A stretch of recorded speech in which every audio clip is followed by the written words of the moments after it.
If you don't know Eric Lanlard from the shows Baking Mad and Glamour Puds, you need to dust off your baking tins.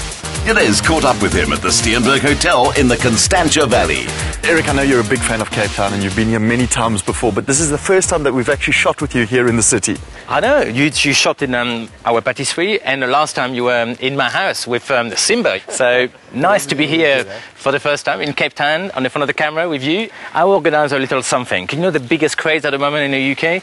It's not about boxing, it's not about fighting, it's about the bake-off. So I thought maybe you and me, we can have a little fight, a little competition, and a little bake-off in my special kitchen. I'm glad you've chosen my strength. In the French Navy, Eric baked at sea for the Admiral. But does Janez know his spatula from his whisk? Right, so we got everything ready. Everything is weighed. You don't have to be worried about weighing the ingredients or anything. We just need to put it together. That's the recipe we're making. Ah, fantastic. Okay, so today we're going to be making a dark chocolate moelleux. Moelleux. Moelleux. Moelleux, meaning moist, nice and soft, a beautiful sponge with a great chocolate filling and a glossy chocolate topping. This is out of my new book. Ah, fantastic. Chocolat. With the oven preheating to 170 degrees Celsius, the apprentice got his sponge cake going by creaming some butter and sugar. Are you following me? I have a game plan and that's not it. Okay.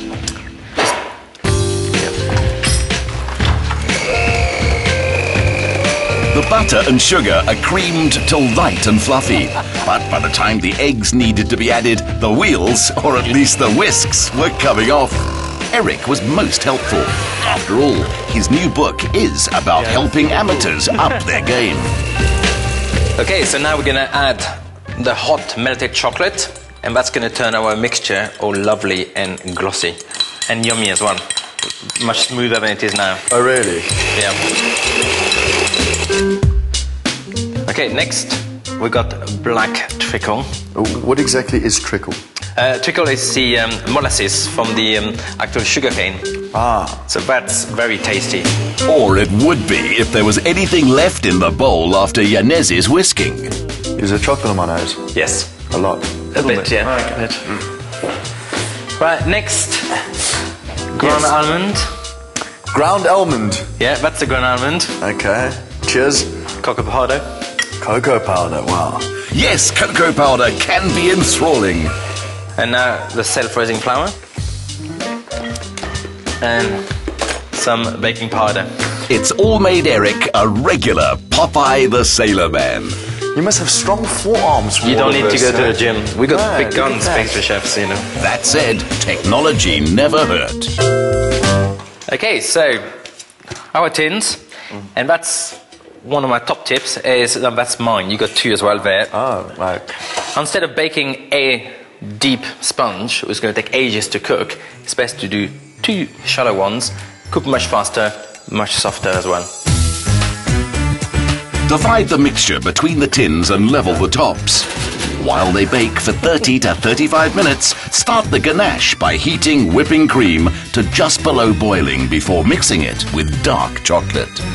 Well, the secret of a good ganache, mostly when doing the topping for a cake like we'll be making, it's all in the secret about adding the cream a little bit at a time and gently, so the chocolate doesn't seize. This is more like chocolate cream soup that I've created here. Janez may not be the best student, but Eric's whole purpose is to make chocolate masterpieces accessible. Maybe the apprentice's sponge will be better. Something went horribly wrong. What's happened? I don't know. Luckily, Eric had made some buttercream, using chocolate, icing sugar, butter, vanilla and cream. So crisis turned to opportunity. You know the yin and the yang sign? Yes. So we got the yin and the yang, and voila, she's perfectly flat. A work of art. Yes. What a good rescue. It's just a shame about the big gaps on the side there. Baking can be modern art too. As for pouring the ganache, Mr. Vermeiren's looked more like a mudslide. I think I got a little too excited. Let's see if we can save it by decorating it with some fruit. Once the ganache has set, berries make an excellent finish. Or, depending on the season, dried fruit and nuts. Here we are, my gâteau moelleux. What on earth is that? It's a face. Happy face. A happy face. Because I'm a happy guy. Right. Like they say, the proof is in the pudding, so I think we should try each other's cake, really. Okay, and it's not about the look, it's about the taste. Absolutely. That's the main thing. Eric, that's good. Yours is good too. Really? Yeah. Not bad. And you know what? My mom's going to be so proud that finally I can bake something. Thank you. You could improve on our presentations. But there's always room for improvement. Of course. Now let's finish this. No prizes for guessing whose cake the crew tucked into afterwards.